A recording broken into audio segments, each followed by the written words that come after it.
നല്ല ചെറുനാരങ്ങ, നല്ല ഫ്രഷ് ആയിട്ടുള്ള ചെറുനാരങ്ങ എനിക്ക് കിട്ടിയത് കേട്ടാ. ആ ചെറുനാരങ്ങയും ഉണക്കമുന്തിരിയും വെച്ചിട്ടുള്ള ഒരു അസാധ്യ രുചിയുള്ള ഒരു അച്ചാറാണ് ഉണ്ടാക്കുന്നത്. അതിന് ഞാൻ ഇവിടെ ഒരു 10-12 നാരങ്ങ എടുത്തിട്ടുണ്ട്. നന്നായി കഴുകിയ നാരങ്ങയാണ്. ഉണക്കമുന്തിരി ഇതാ നന്നായി കഴുകി വെച്ചതാണ് കേട്ടോ. അപ്പൊ നമുക്ക് ഈ നാരങ്ങ ഇങ്ങനെ 4 അരിഞ്ഞു കൊണ്ടുവരാം. നാരങ്ങ നമ്മൾ 4 കഷ്ണാക്കി അതിൻ്റെ കുരുവൊക്കെ മാറ്റി കളഞ്ഞു. ഇനി നമുക്ക് അച്ചാറിന് വേണ്ട പ്രോസസ്സ് തുടങ്ങാം. ആദ്യം നമുക്ക് ഈ മുന്തിരി ഒന്ന് വറുത്തെടുക്കണം. നമ്മൾ കറുത്ത മുന്തിരി എടുക്കുകയാണ് അച്ചാറിന് നല്ലത്. അപ്പോൾ നാരങ്ങയുടെ ഒപ്പം ഈ കറുത്ത കളർ കാണുമ്പോൾ നല്ലൊരു ഭംഗി ഉണ്ടാവും. എന്തായാലും ഞാൻ ഇത് ഒരു വലിയ പാത്രത്തിലേക്ക് പെട്ടെന്ന് വാങ്ങിയെടുക്കട്ടെ.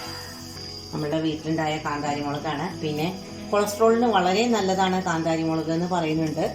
അപ്പോൾ ഞാൻ കാന്താരി മുളക് ധാരാളം ഉണ്ട്. അപ്പോൾ ഞാൻ അത് യൂസ് ചെയ്യാമെന്ന് വെച്ചു.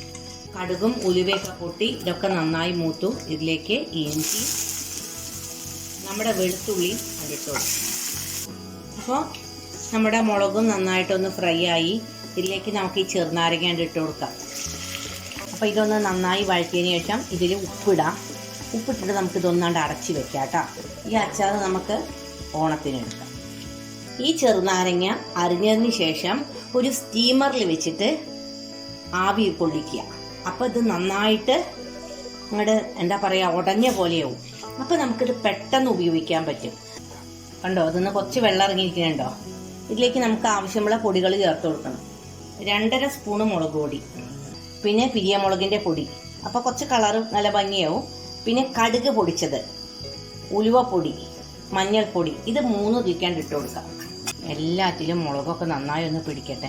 ഈ അച്ചാർ കുറച്ച് ഗ്രേവി ആയിട്ടൊക്കെ വേണമല്ലോ. സൂക്ഷിച്ച് പിടിച്ചിട്ട് അതാണ്ട് ഒഴിക്കുക.